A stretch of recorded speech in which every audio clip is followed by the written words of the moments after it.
Hello there and welcome to the annual Fastmarkets Middle East Iron and Steel event right here in Dubai. Now, I'm Georgia Tolley and we're right here in our live lounge meeting some of the influential people that are attending this event. And I'm really honoured to say that we're joined right now by Saeed Alghafri. He is CEO of Emirates Steel, part of the EMSTEEL Group, and he's very kindly agreed to join us for an interview.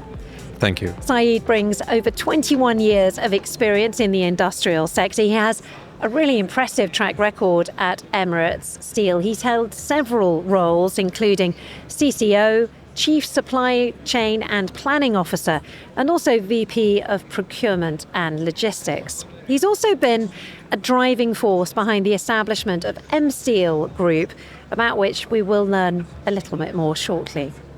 Saeed has also led major expansion projects worldwide. He sets industry standards for excellence in steel production. Saeed, it really is a privilege to have you join us. Thank you very much indeed for coming to the live lounge. Now, as we've just heard, you've had a very impressive career, moving from a role in engineering all the way up to being an industry leader in Emirates Steel. What has that journey been like for you? First of all, thank you so much for having me here today. And what you said is really impressive. I didn't know that I did all that. I mean, very impressive. I've been coming to this conference now for a while. And it's so lovely to be here and see such an energy, people talking about this sector specifically, and then exchanging knowledge. I mean, honestly, it's really a pleasure to be here. And thank you so much for having me, first of all. Thank you. It's been quite a journey, I would say. And I'm one of those guys who appreciate the journey. Sometimes people tell me appreciate the destination, but the journey is always much more lovelier. You see challenges, you see opportunities, you fix those, you become better, and eventually you reach where you are today. So, I mean, with God's grace, I'm very fortunate and I'm very blessed where I am today. Thank you.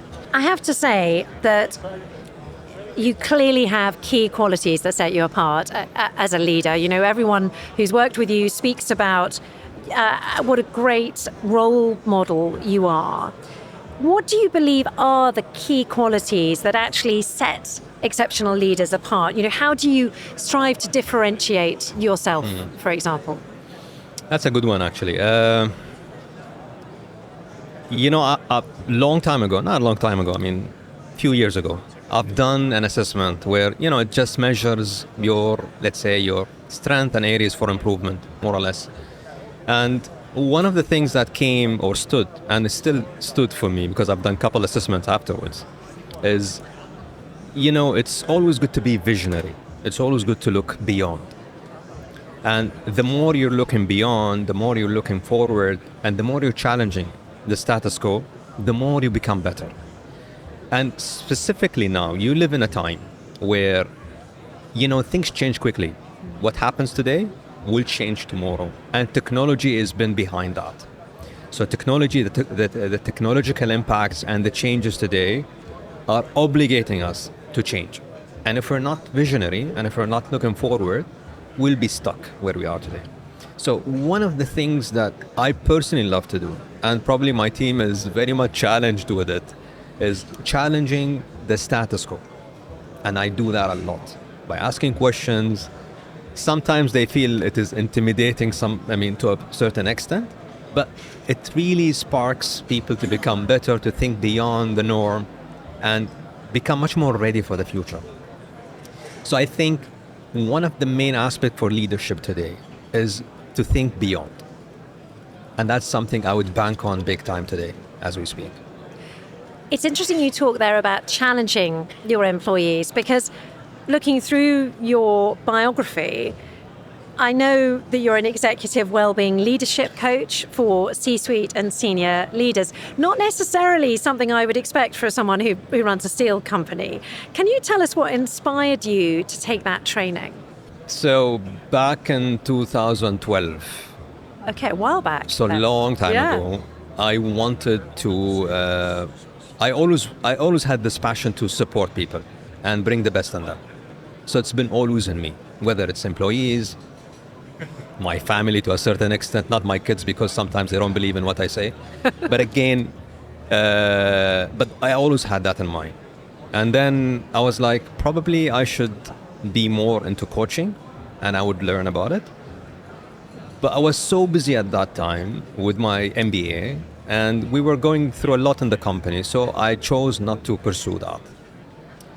During COVID, we were working a lot from home. And trust me, the productivity was absolutely more than when you're in the office. If you exclude the noise, phones, people knocking your door, etc., you become much more productive.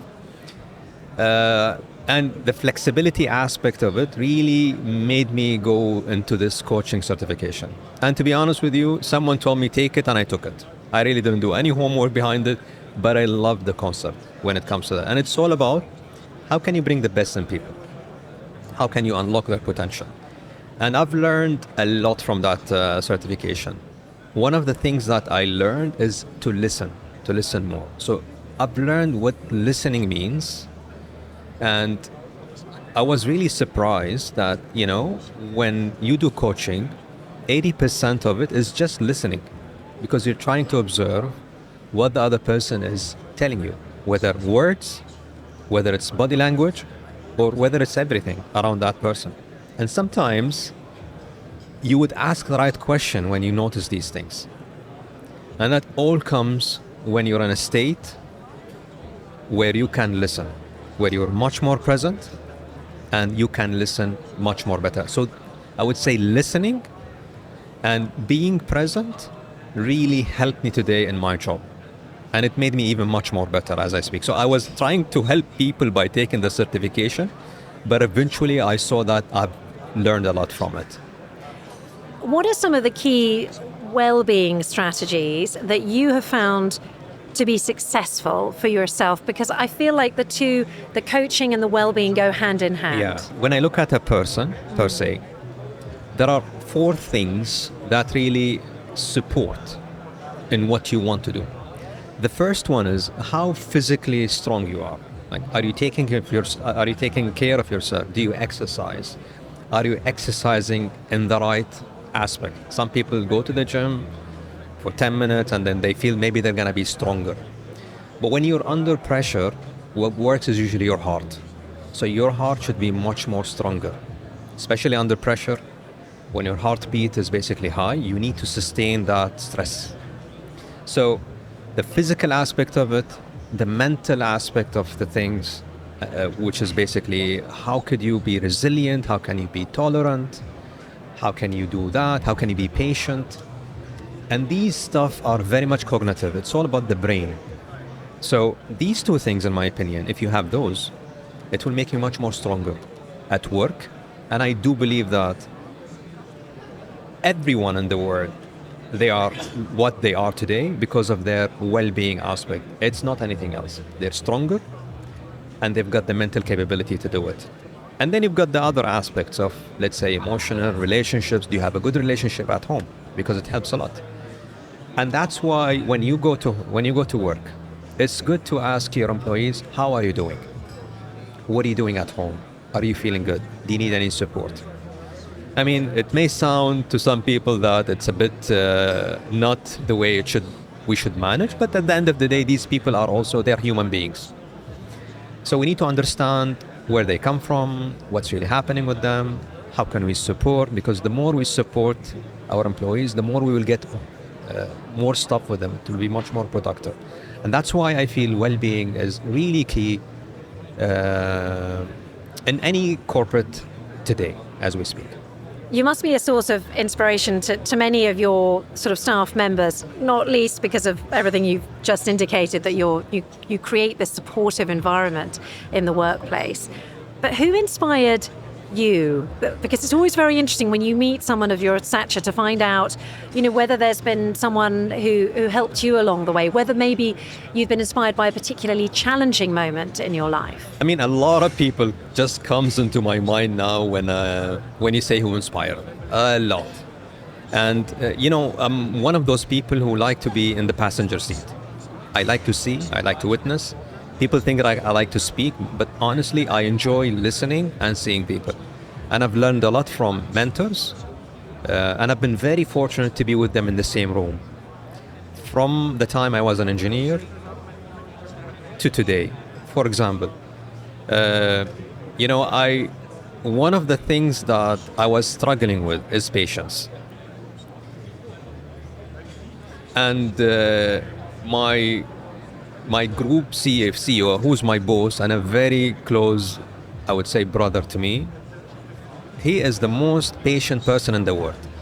He has an unbelievable patience skill that I haven't seen anywhere in my life.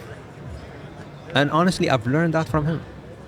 So you pick these good stuff in people, these good qualities, and then you build on it. One of the things that I learned about myself is also understanding how I feel.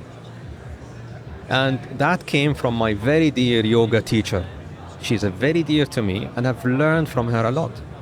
I mean, she can read me the moment I walk into a room.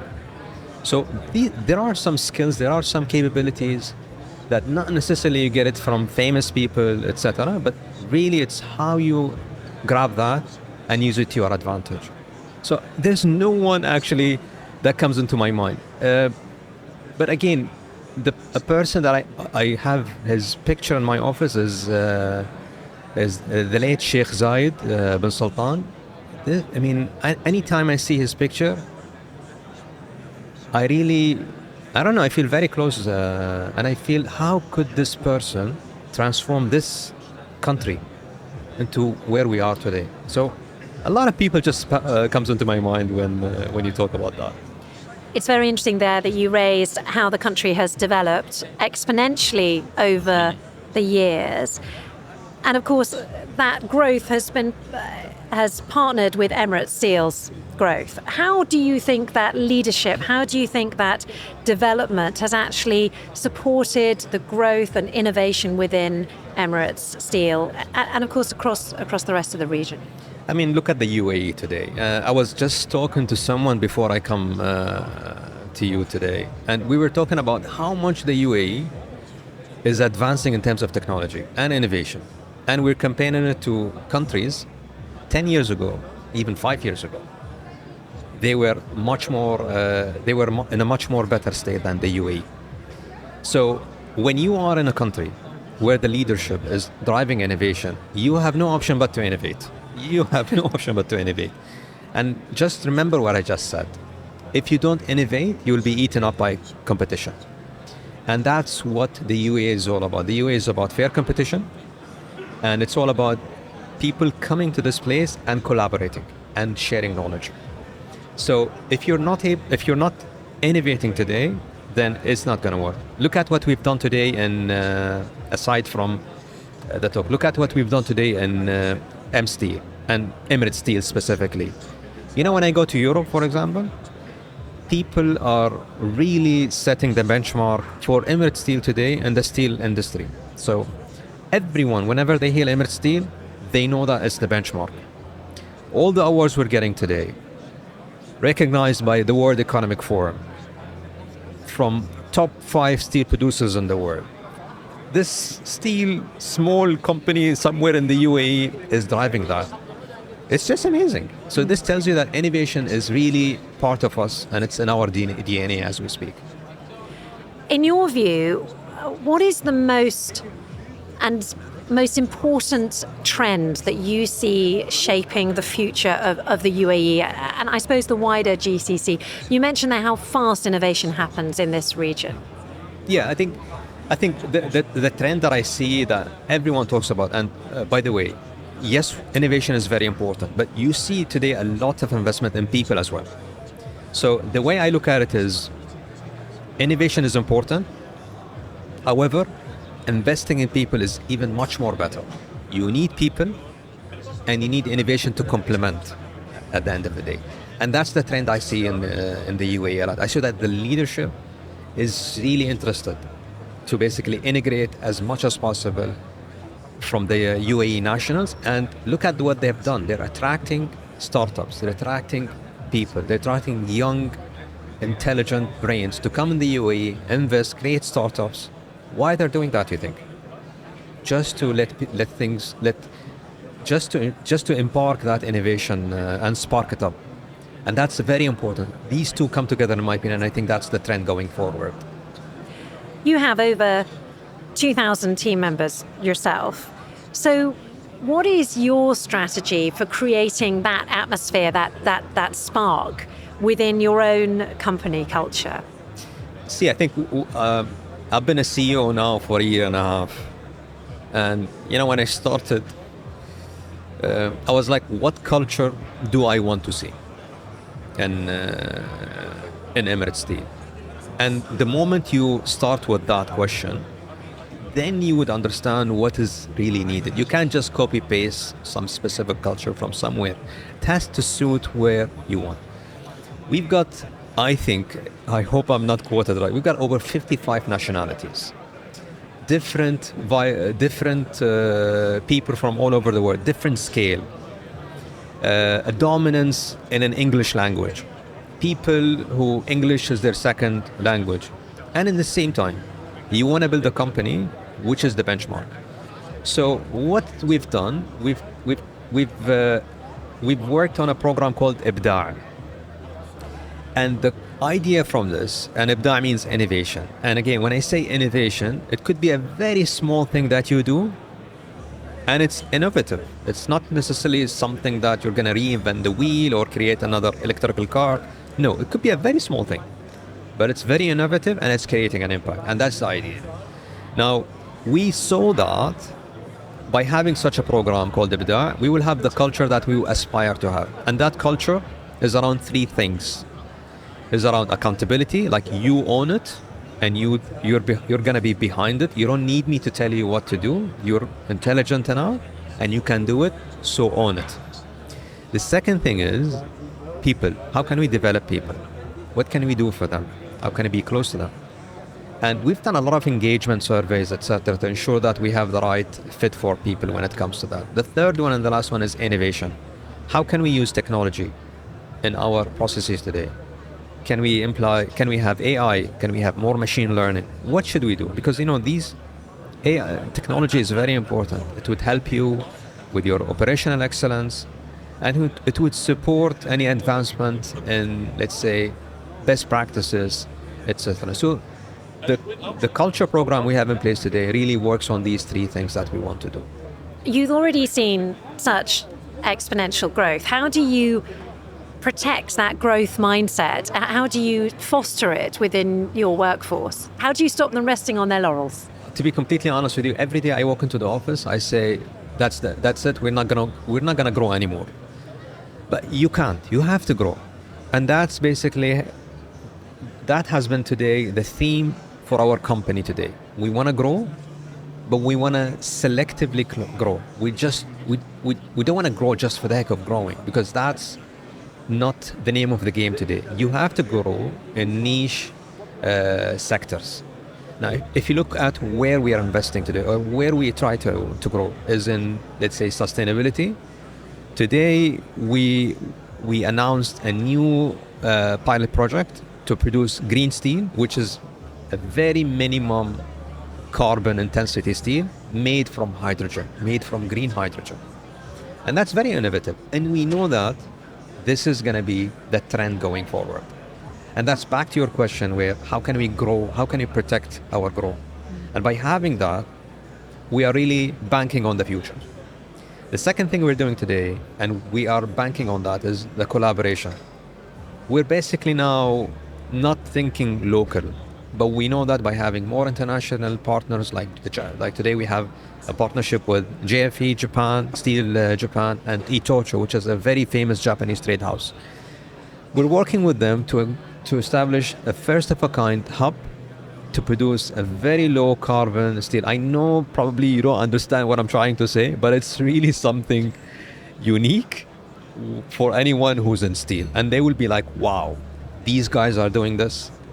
So by having these two projects, then we know that our future is very much, maintained, I would say. I understand this idea that green steel has been basically a focus for most of the Now you event know. so far, and now I know why, because you guys have kicked it off, and naturally. That is going to be a huge disruption for the industry going forwards, no doubt. Do you think if you look back, what was the most significant disruption that you've experienced in the industry, and how did you respond to it? I've asked people this question before, and on this podcast, I'm just wondering whether it's going to be the same answer. What was the answer? So they said the pandemic. They said the pandemic was the biggest disruption, totally changed their perspective on everything. So I'm really interested to know whether it was the pandemic for you. I mean, yes, the pandemic was very much, let me tell you, when the pandemic happens, we did actually 2 transformation programs. Okay. So, like I said, we've been very productive. We did a very important transformation for the company, and that was called Nama. Nama means growing, and the idea was to make the business much more resilient, coming up with ideas involving cross-functional collaborations, and we did that in the pandemic. And I understand that with disruptions, innovation comes. Now, in steel specifically, it isn't that fancy, but we actually did something called carbon capture in 2017. I remember at that time, no one was even paying attention to it. 2017, no one even talked about carbon. Yeah, no one even talked about it. It's called carbon capture. Yeah. So what we did at that time, and that's why when I tell you the UAE is very much innovative, and at that time this idea was extremely much more earlier than what's happening today. So when we did it at that time, we basically emit carbon dioxide. The idea is to capture it and then pump it and then give it to a company, a nearby company. At that time it was Masdar and now it's ADNOC. And then they would inject it in the oil fields. Today, we are the benchmark for carbon capture. And we have been the first company in the world to establish such a practice, and it's working. The idea is when you look at other steel industries today, this is part of their phase 2 and phase 3 to decarbonize, while we have it and it's working for us. And that's why sometimes when you challenge the status quo, when you think beyond, then you would know that, okay, it's important to bank on the future and not on the current state. I remember that being announced at COP28. I remember it's now being talked about at COP29 as well, this idea of carbon capture. Yes. People suggest it couldn't be done when you first started doing it. And now, like you say, it has just become a benchmark and everyone's talking about trying to do it and how they can do it. Very interesting. I hadn't quite realised. You should come and see it. Well, I didn't realise you were doing it back in 2017. That is very impressive. Okay, so we've looked back. Let's now look forward. What is your vision for Emirates Steel when it comes to those key words that we've mentioned so much, sustainability and innovation? See, listen, I've been repeating this today a lot. We are banking a lot on innovation and technology today. That's what we want to focus on today. Why? Because we know that by adopting such aspect, we can work on sustainability and we can work on operational excellence today. So you will see that everything we do today is either innovative or it's one of a kind. Again, back to the green steel and green hydrogen. It's extremely innovative, and there are few people in the world who are doing that. Really, literally few. And we have a pilot project which is running today. So it's amazing where we are today. So that's why by having such a strong, let's say, arm in innovation, it would enable you to do that. The second thing that we're doing today, and we know that this is going to be important in the future, is that we need to create more traceability, more credibility when we sell our product. Because in the future, things will be much more demanding. People would be asking for where is this coming from? Is it really carbon? Does it really have this carbon intensity, etc.? So we're really working today on AI and how we can capture or basically trace the carbon intensity at they call it heat level, or basically cast level, or at a very small level. And then we will be able to show very much credibility when we sell that going forward. That's absolutely fascinating, that idea that your customers are going to care about where the product is coming from. Let me turn to this year's theme, which touches on, it could almost have come from this interview, frankly, but the theme this year for this event is Transform Tomorrow Together. Yeah. I mean, the whole interview is focused along those themes in many ways. But nevertheless, we are asking all of our guests, and we'd love to get your thoughts on what this means to you, and also the importance of collaboration in this industry. I spoke earlier in the conference about whatever you need to do in the future depends on collaboration. So that takes care of the together thing. So without collaboration, don't even try to do anything by yourself, because it's going to be very challenging. It's not like you cannot do it, but it's going to be challenging. So that's why when you talk about the theme of the conference today, I really think of what we've done in EMSTEEL today. So everything we've done is collaboration. Everything we're doing is transforming. So we're transforming the business, we're trying to be unique, we're transforming the current operational excellence in our company. So very much on that.